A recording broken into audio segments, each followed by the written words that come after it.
No one in the village spoke of the well. Not because they had forgotten it, but because remembering it felt dangerous. It stood beyond the last row of crumbling houses, past the fields where nothing grew, at the edge of a forest that seemed too quiet to be natural. The trees there leaned inward, their branches twisted like fingers pointing toward something buried beneath the earth. At the center of that silence stood the well. Old stone, blackened with age. The circular wall was cracked, yet somehow still intact, as if time itself had tried to destroy it, and failed. The rope that hung over its edge looked newer than it should have been, though no one in the village claimed to have touched it in generations. Children were warned about it before they could even walk. Stay away from the well. Never look inside. And whatever you do, never drink. But warnings only mattered to those who had something left to lose. Aaron didn't. He staggered along the dry path, his boots scraping against the dirt as the sun burned overhead. His lips were cracked, his throat felt like sandpaper, and every breath came with a sharp ache in his chest. 3 days. 3 days without water. He had crossed hills, wandered through abandoned roads, and followed fading trails that led nowhere. The world had become a blur of heat and exhaustion, and his thoughts were slipping, dissolving into fragments. When he saw the village in the distance, he thought he had imagined it. But as he drew closer, hope turned into confusion. The place was wrong. The houses stood, but no smoke rose from their chimneys. Doors hung slightly open, creaking softly in a wind that didn't seem to touch anything else. The ground beneath his feet felt cold despite the blazing sun. "Hello," Aaron called, his voice hoarse. No answer. Not a single sound. He moved deeper into the village, his unease growing with every step. It felt abandoned, but not empty. As if something unseen watched him from behind every wall, every shadow. And then he saw it. The well. Even from a distance, it drew his eyes. Something about it didn't belong, not just in the village but in the world itself. The air around it seemed heavier, like it pressed down against his skin. The shadows pooled unnaturally at its base, stretching outward in thin, creeping lines. Aaron swallowed painfully. Water. That was all that mattered. He forced himself forward, ignoring the strange weight in his chest, ignoring the instinct that screamed at him to turn back. When he reached the well, the temperature dropped. It wasn't subtle. The moment his hand touched the stone, a sharp chill shot through him, like gripping ice after hours in the desert heat. He flinched but didn't pull away. "Just water," he muttered to himself. "Just water." The rope hung over the edge, coiled neatly as if waiting. Aaron hesitated. For a brief moment, something flickered in his mind, an unexplainable fear, a warning that didn't belong to him. His fingers tightened slightly, as if resisting. Then his throat burned again. And that was enough. He grabbed the rope and began to lower the bucket. The creaking sound echoed down into the well, louder than it should have been. Too deep. Too hollow. Aaron frowned. The well didn't look that deep. But the rope kept unspooling, and unspooling, and unspooling. "How far down is this thing?" he whispered. Splash. The sound was distant. Far too distant. A shiver ran down his spine. For a moment he almost stopped. Almost pulled the rope back up without drinking. But thirst was stronger than fear. He began to pull. The rope felt heavier now. Not just with water, but with something else. Something that resisted, like the bucket had sunk into something thicker than liquid. Aaron gritted his teeth, dragging it upward inch by inch. When the bucket finally emerged, he froze. The water inside was dark. Not muddy. Not dirty. Just dark. Like it swallowed the light instead of reflecting it. He stared into it. For a brief second, just a fraction of a heartbeat, he thought he saw something move beneath the surface. A ripple. No, not a ripple. A shape. Aaron blinked, and it was gone. "Hallucinations," he muttered weakly. "You're dying, that's all." He grabbed the bucket with trembling hands. The smell was faint. Not foul, but not clean either. Something old lingered in it, something that felt wrong in a way he couldn't explain. His instinct screamed. Every part of him resisted. But his body didn't care. He raised the bucket. And drank. The moment the water touched his lips, The world stopped. The wind vanished. The distant creaking of wood, the faint rustle of leaves, even the sound of his own breathing, gone. Silence. Absolute. It hit him like a blade of ice driven straight through his chest. Aaron gasped, dropping the bucket as he collapsed to his knees. His hands clawed at the ground as a freezing fire spread through his veins, racing through his body with terrifying speed. It felt like something was inside him. Moving. Changing him. No, no, he choked, his voice barely a whisper. His vision blurred. Darkness crept in from the edges. And then, his reflection stared back at him from a small puddle beside the well. But it wasn't right. They weren't brown anymore. Faint silver rings shimmered within them, glowing softly like distant stars trapped beneath the surface. Aaron froze. A slow, creeping dread filled his chest. Behind him, something shifted. Not a sound. Not a movement. But a presence. Heavy. Ancient. Watching. The air grew colder. And from the depths of the well, something began to rise. Aaron didn't remember standing. One moment he was on his knees beside the well, choking on freezing air and pain, and the next he was stumbling backward, his boots dragging through the dirt as if the ground itself had shifted beneath him. The bucket lay overturned. The dark water had spilled, but instead of soaking into the earth, it clung to the surface in thin, black veins, slowly crawling back toward the well like it was alive. Aaron stared, breath trembling. "No," he whispered. "No, that's not real." The world felt wrong. Too quiet. Even the air seemed to hesitate. "You drank." The voice was soft. Barely there. Yet it cut through the silence like a blade. Aaron spun around. "Who's there?" Nothing. Only the dead stillness of the village. His heartbeat pounded in his ears. "I said, who's there?" His voice cracked this time. For a moment, there was no answer. "Close. Right behind him."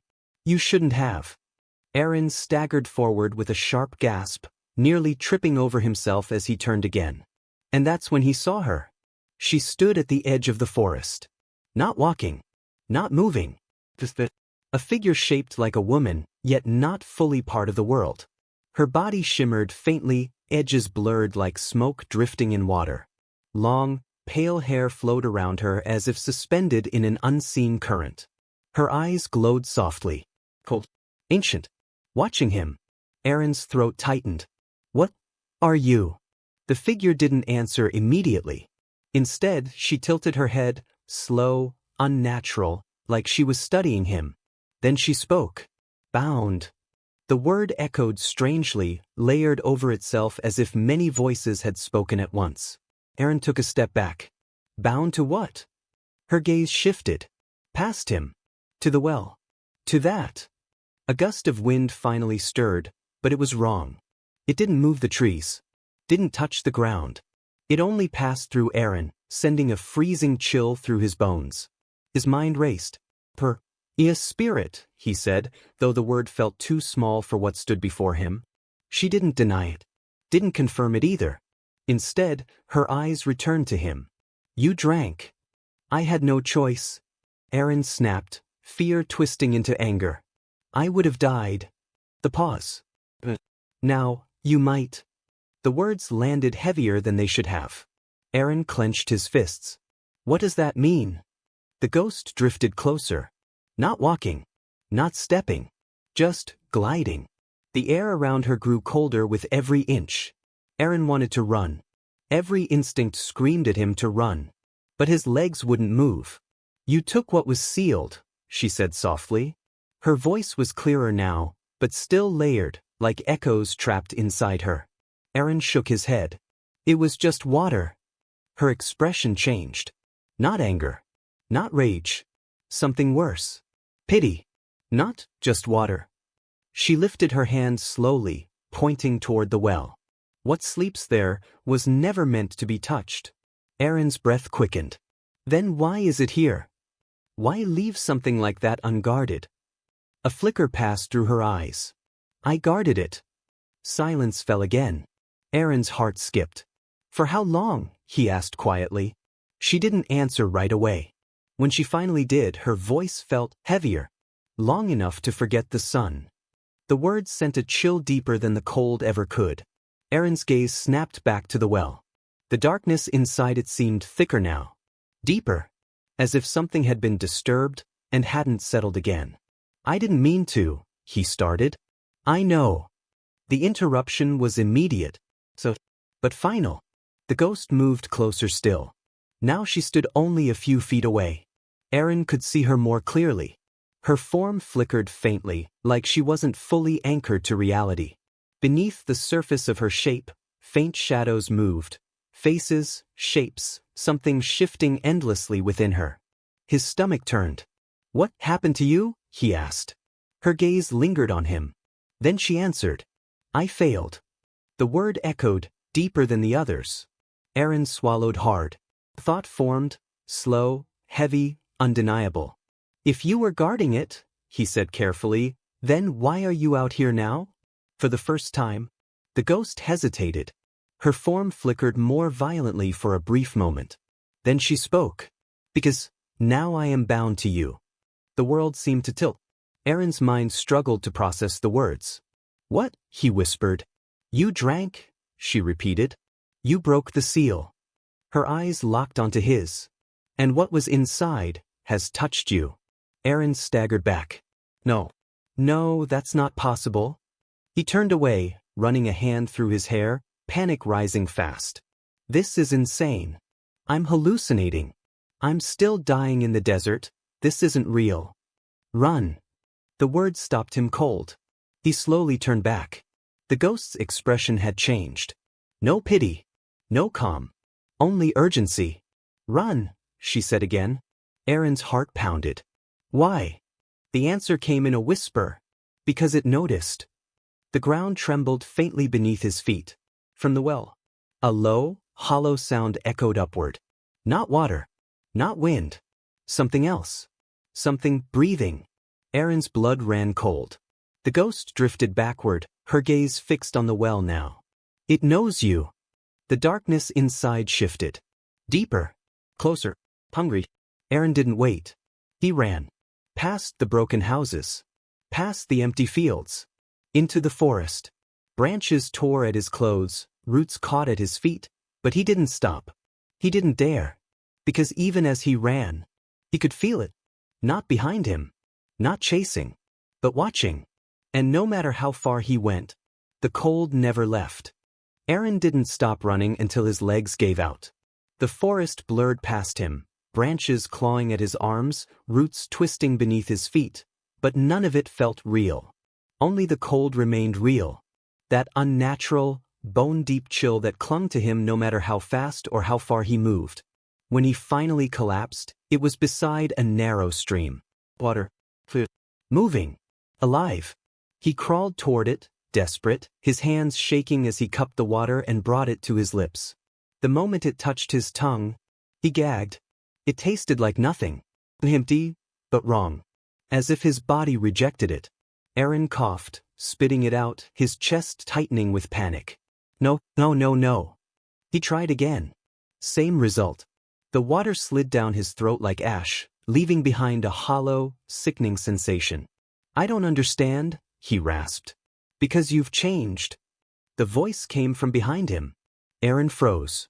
Slowly, very slowly, he turned. She stood there again. The ghost. Closer than before. Not at the edge of the trees. Not watching from a distance. Right there.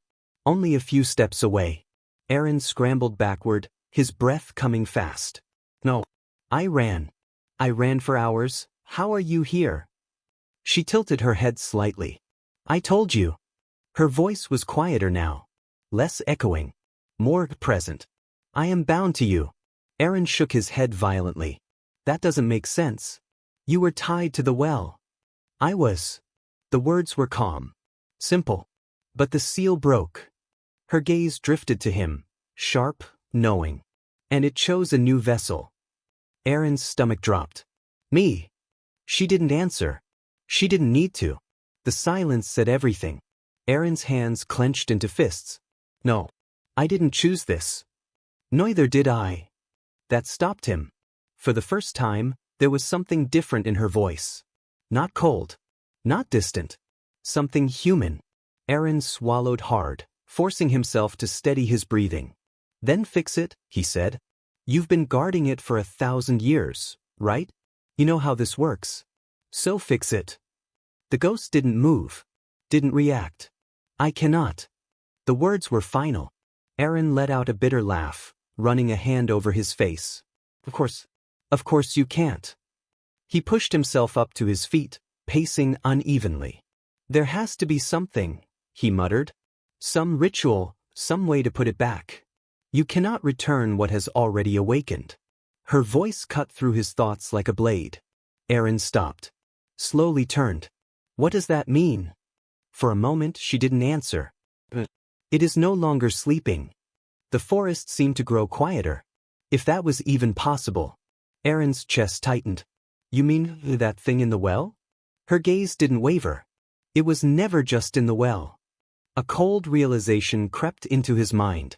Then where is it? The ghost looked at him. Directly. Deeply. Where do you think? The answer hit him like a physical blow. Aaron staggered back a step, shaking his head.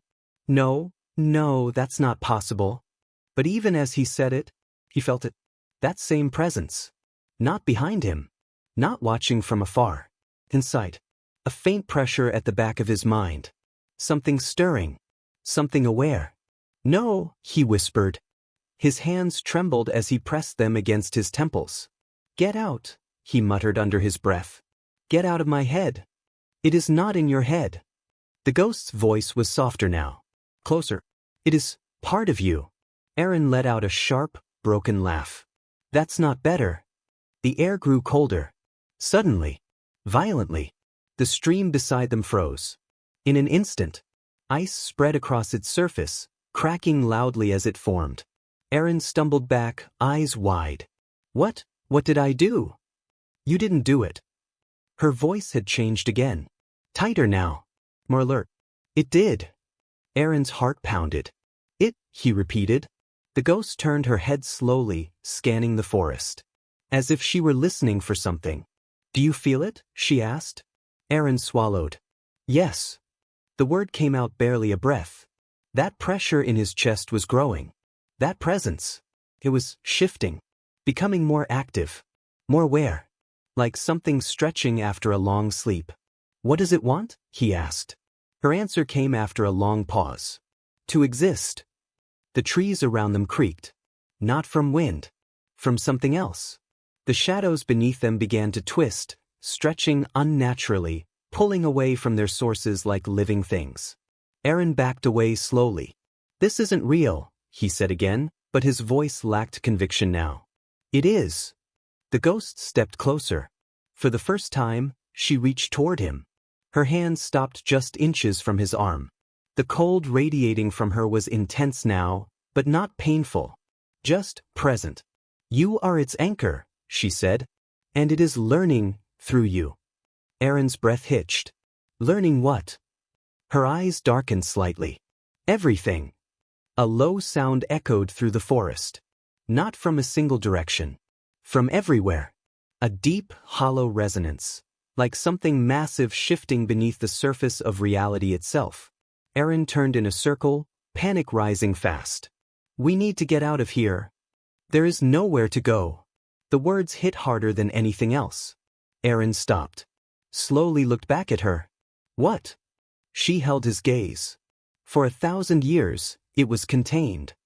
Her voice was steady, but heavy. You broke that. The shadows around them stretched further. Darker now. Thicker. And now, it follows you. Aaron's chest tightened. He looked down at his hands. For a brief moment, just a flicker, he saw something beneath his skin. Something moving. Not blood. Something else. Something darker. He jerked back, horrified. No. The ghost's voice softened again. But so do I. Aaron looked up. She stood closer than ever before now. Not distant. Not watching. Beside him. I am bound to the seal, she said. And now. Her eyes locked with his. I am bound to you. The forest fell into complete silence. And for the first time, Aaron realized something far worse than being followed. He wasn't alone anymore. Not in any sense of the word. The dreams began that night. But they weren't dreams. Aaron knew that the moment the first vision took hold. He wasn't lying in the forest anymore. He was standing somewhere else. Somewhere ancient. The air was thick with smoke and ash. The sky above burned a deep crimson, streaked with black clouds that churned like a living storm. Towering stone structures surrounded him, massive, jagged, carved with symbols he didn't recognize, yet somehow understood. A city. A kingdom. And it was dying. Screams echoed through the streets. Flames consumed entire buildings as people ran, desperate, terrified.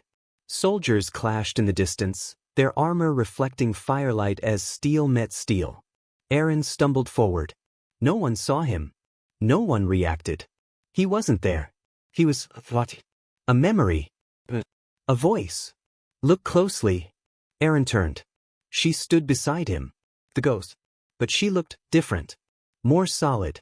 Less fractured. Her eyes no longer flickered with layered echoes. They were clear, focused, alive. You remember this? Aaron asked, his voice unsteady. I lived it. Her gaze moved across the burning city. This is where it began. The ground trembled. A massive structure stood at the center of the kingdom, a towering spire of black stone, far taller than anything else around it. At its peak, something pulsed faintly, like a heartbeat made of light and shadow. What is that? Aaron asked. Her expression darkened. A mistake. The scene shifted. Not gradually. Violently. One moment they stood in the burning streets. The next they were inside the tower.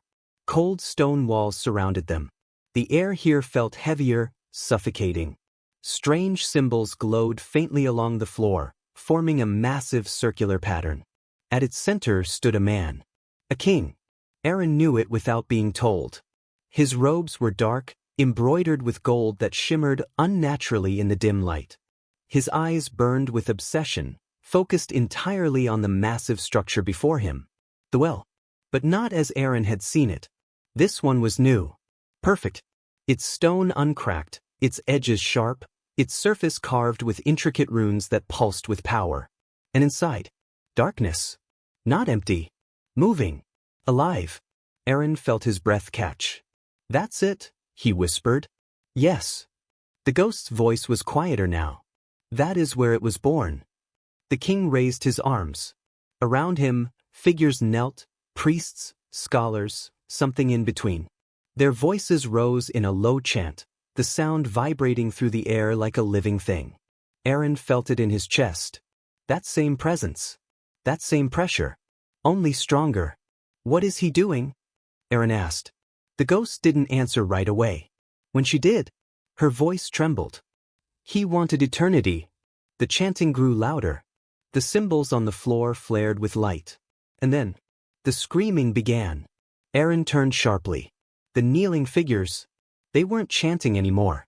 They were screaming. Their bodies twisted unnaturally as something pulled at them, not physically, but deeper than that. Their forms began to collapse inward, dissolving into shadows that stretched toward the well. No, Aaron breathed. They're being taken, she finished. Piece by piece. The shadows poured into the well. One after another. Dozens. Hundreds. Aaron stumbled back, horror flooding his chest. He's killing them. He's using them. The ghost's voice was filled with something heavier now. Guilt. He believed if enough souls were bound together, he could control death itself.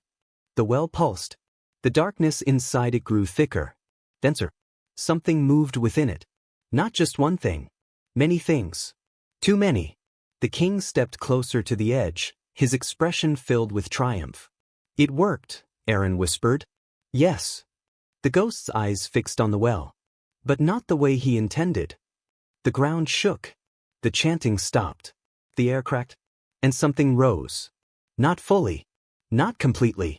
But enough. A shape formed within the darkness. Massive. Unstable.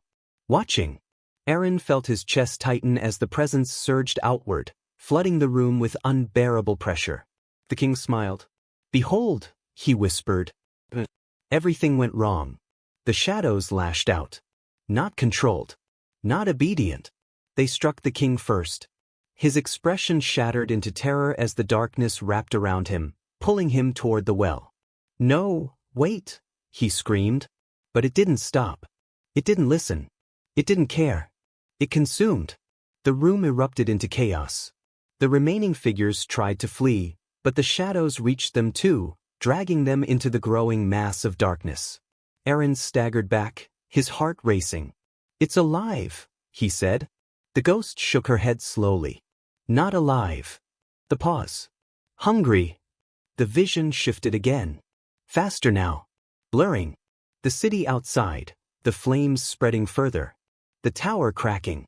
The well pulsing violently as the darkness threatened to spill beyond its bounds. And then, Aaron saw her. Not as the ghost, but as she once was. Human. Standing before the well. Her hands pressed against its edge, her face pale but determined. "You tried to stop it," Aaron said. She didn't look at him. Didn't answer. He already knew. The scene unfolded before them. She stepped forward. Into the circle. The symbols flared again, but differently this time. Not feeding the well. Binding it. Sealing it. The darkness inside lashed violently, resisting, fighting, but her form didn't falter. Her body began to fade. Not into shadow. Into light. Aaron's chest tightened. "You trapped it?" Her voice came softly now. "I became the seal." The well cracked. The power stabilized. The darkness stopped expanding. Contained. But silenced. For 1,000 years. The vision shattered. Aaron gasped as he fell back into his own body, the forest rushing back around him. His breath came in sharp bursts as his heart pounded violently in his chest. The ghost stood before him again. Faded. Cold. Watching. "You held it back," he said. She nodded once. "And now," he continued slowly, dread creeping into his voice. Her gaze met his. "You released it." Silence fell between them. Heavy. Unavoidable. Aaron looked down at his hands. That same darkness flickered faintly beneath his skin. Moving. Waiting. "And it's inside me now," he said. Not a question. The ghost didn't deny it. "It is no longer bound to the well." Her voice was steady. "But it is not free either." Aaron looked up. Confused. "What do you mean?"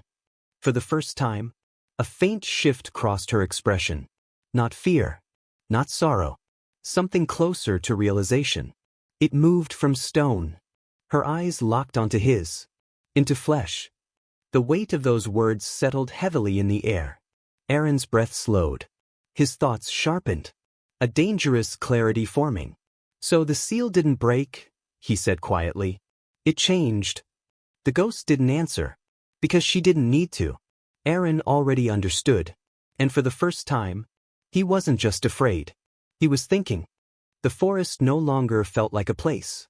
It felt like a boundary. A thin, fragile line between something that had been contained for 1,000 years and something that was now learning how to break free. Aaron stood still, his breath steady, but his mind anything but. The truth settled into him like iron. The well hadn't been destroyed. It had been transferred. Into him. He looked down at his hands. The faint darkness beneath his skin pulsed slowly, like a second heartbeat. It wasn't constant, just flickers, subtle movements, like something shifting just beneath the surface, testing its limits. Watching. Waiting. Behind him, the ghost hovered silently. No longer distant. No longer just an observer. She stood at his side. "You understand now," she said quietly. Aaron didn't look at her. "Yes." The word was calm. Too calm. For someone who should have been terrified. "But understanding isn't enough," he continued. "Is it?" She didn't answer. Because there was only one answer. And they both knew it. The wind moved again, this time real. But it carried something wrong with it. A low, distant hum. The same sound from the well. Only now, it was coming from everywhere. The ground beneath Aaron's feet trembled faintly. The shadows around him stretched unnaturally, pulling away from their sources. Trees bent slightly, as if something unseen pressed against them from the other side of reality. "It's getting stronger," he said. Yes. Her voice held no denial. No more sleep, she added. Aaron closed his eyes briefly. He could feel it more clearly now. That presence. It wasn't just inside him anymore. It was reaching outward, testing the world, learning how to touch it. What happens if I do nothing? He asked. The silence that followed was heavier than any answer. Finally, she spoke. It will grow. The pause. And when it understands enough. Her voice faltered, just slightly. It will no longer need you.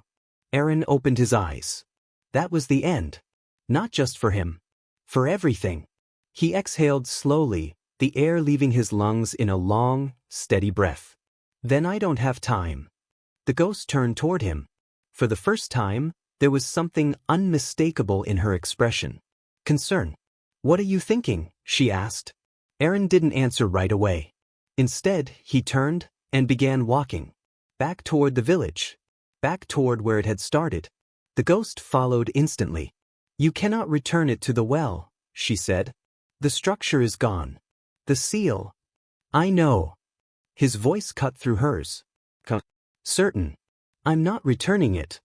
She slowed slightly, confusion flickering across her face. Then what are you doing? Aaron stopped at the edge of the dead village. The well was gone. Where it once stood was now a hollow scar in the earth, dark, cracked, still faintly pulsing with leftover energy. He stared at it. For a long moment. Then he spoke. You said you became the seal. Yes. And it held. For 1,000 years. Aaron nodded. Then finally looked at her. Then I can do the same. Her expression changed instantly. No. The word was sharp. Immediate.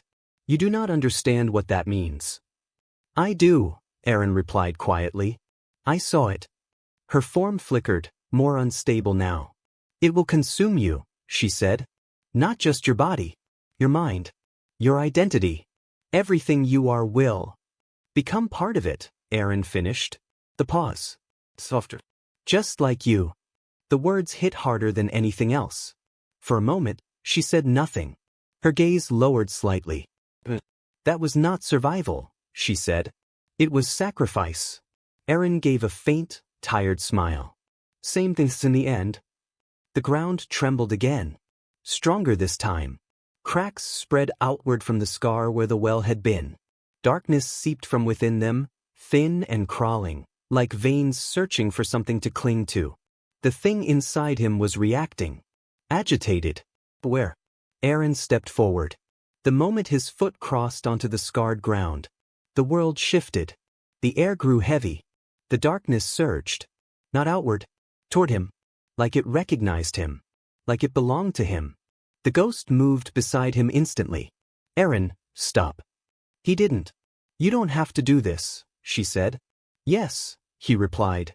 I do. The shadows wrapped around his feet, climbing slowly, curling upward like living smoke. The cold intensified, biting deep into his bones, but he didn't flinch. He stepped further in. And further. Until he stood at the center. Right where the well had once been. The presence inside him roared. Not in sound, but in force. His body tensed as it pushed outward violently, trying to expand, to break free. His eyes flared, silver and black colliding in a storm of light and darkness. The ghost reached out, her hand stopping just inches from his chest. Once you do this, she said, her voice trembling for the first time, there is no coming back. Aaron looked at her. Really looked. Not at the ghost. But at the person she had been. You held it alone for 1,000 years, he said. A faint pause. Maybe it's time you didn't. Her eyes widened slightly. Aaron turned forward. And let go. The darkness exploded outward. Violent. Endless. The ground cracked, the air screamed, and the world seemed to tear at its edges as the force surged through him. Collapsed. Inward. All of it. Every shadow. Every fragment. Every whispering presence. Pulled back into him. Condensed. Contained. Silenced. The forest stilled. The wind stopped. The cracks in the earth faded. And then, nothing. Aaron stood alone. His body still. His breathing slow. Different. Not silver. Not dark. But something deeper. Like countless faint lights flickered behind them. Distant, endless, contained. The ghost stared at him. You did it. Aaron exhaled slowly. Not exactly. His voice was quieter now. Heavier. She stepped closer. You're still here. Yes. The pause. For now. Silence settled between them. But it wasn't empty anymore. It was stable. For the first time in 1,000 years. Nothing moved beneath the surface. The ghost's form flickered softly. Less fragmented. Less bound. I can feel it, she said. Gone. Aaron shook his head slightly. Not gone. He met her gaze. Just quieter. Understanding passed between them. She nodded slowly. Something changed. Her form began to fade. Not violently. Not breaking apart. Just soft. Like mist dissolving in sunlight. You're free, Aaron said. She looked at him. For the first time, she smiled. A real smile. I think. Her voice softened. So are you. Aaron almost laughed. Not quite. She drifted back slightly, her form growing lighter with every second. But you won't be alone, she added. Aaron frowned slightly. What do you mean? She didn't answer directly. Instead, she reached out. And this time, her hand touched his. Not cold. Just for a moment. Then she faded. Gone. The forest returned to normal. The village stood silent. The scar in the earth remained, but it no longer pulsed. And Aaron stood at the center of it all. Still watching. Listening. Because even in the silence, he could feel it. Not raging. Not growing. But aware.